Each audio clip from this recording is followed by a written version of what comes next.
physiquement toutes ces lettres. Vous voyez, toutes ces lettres et plus de 8000 messages dans ma boîte mail pour demander la libération d'un seul individu qui a été poursuivi et jugé, condamné par la justice malienne. Un seul individu, 8000 messages dans ma boîte mail. C'est pratiquement du harcèlement. Et vous voyez ces correspondances-là, ça pleut. C'est pour vous dire, quelque part, que cette question des droits de l'homme, il y a une certaine perception à avoir de cette question-là. Ces organisations, qui les financent? Nous savons que qui finance, commande. Beaucoup sont en mission.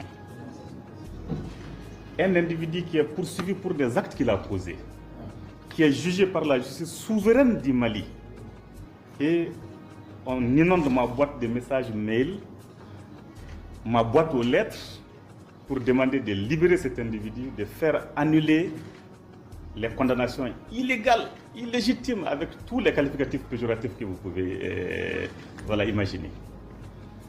Donc c'est pour vous dire quelque part que la question des droits de l'homme n'est pas à l'abri de l'instrumentalisation et de la politisation. Et c'est ce qui se passe. On tue certains, tout le monde pleure. On tue d'autres, silence radio. On tue des terroristes armés, on dit bon, on a tué des civils. On tue des femmes et des enfants, aucune réaction, pas de condamnation, pas de compassion. Tout ça, nous l'avons vécu. Donc c'est pour dire que c'est une guerre dans laquelle sont les gens qui cherchent à atteindre les États par ces canaux-là. Si on ne peut pas vous atteindre économiquement, on ne peut pas vous atteindre sur d'autres dimensions, on vous cherche sur le terrain des droits de l'homme. Et vous avez la lourde mission de veiller à la protection et à la promotion des droits de l'homme. Donc il est important que tout cela soit intégré. Rien ne se fait de manière anodine. Ce que je vais vous demander, comme je l'ai dit dans les discours, c'est de rester objectif. Parce que l'objectivité, c'est particulièrement important.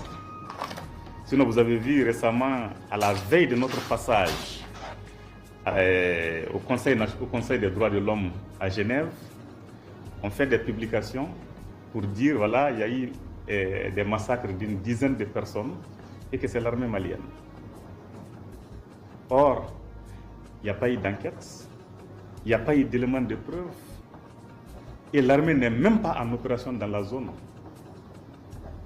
Vous voyez? Moi, j'ai pris le soin de vérifier tout ça. L'armée n'est pas en opération dans cette zone. Et vous voyez des gens qui se permettent d'accuser gratuitement, sans la moindre preuve. Des choses comme ça ne se fait pas. Moi, je crois quand il y a des choses qui arrivent, il faut appeler l'État à mener des investigations pour faire la lumière. Je comprends ça, ça c'est objectif. Mais qu'on indexe clairement quelqu'un sans avoir fait d'enquête, franchement, c'est tout simplement pas croyable. Donc, vous voyez, et ces organisations qui font ces choses, vous allez être surpris quand on va les nommer. C'est Amnesty International, la fameuse Amnesty International qui partout crie violation des droits de l'homme, c'est elle qui est en train de me surcharger comme ça. Voilà, ma boîte. Voilà. Bon. Est-ce que les gens peuvent croire que les choses se font en toute objectivité dans la question des droits de l'homme? C'est difficile. Donc c'est pourquoi, en tout cas, je vous invite à être vraiment très équilibré, à être objectif dans tout ce que vous faites. Pas de conclusions hâtives, pas d'accusations infondées. Je crois que ça, c'est des choses que vous saurez maîtriser. Les efforts, nous sommes en train de les faire dans un contexte difficile. Peu de pays au monde feraient ce que le Mali est en train de faire en termes de promotion et de protection des droits de l'homme s'il s'était retrouvé dans la situation où nous sommes. Peu de pays, je vous dis. Et cela avec beaucoup de fierté. Peu de pays peuvent se permettre de faire ce que nous faisons en matière de protection des droits de l'homme. Peu de pays. Et dites-vous aussi que il n'y a aucun pays au monde où il n'y a pas de violation des droits de l'homme. C'est les niveaux de violation qui diffèrent.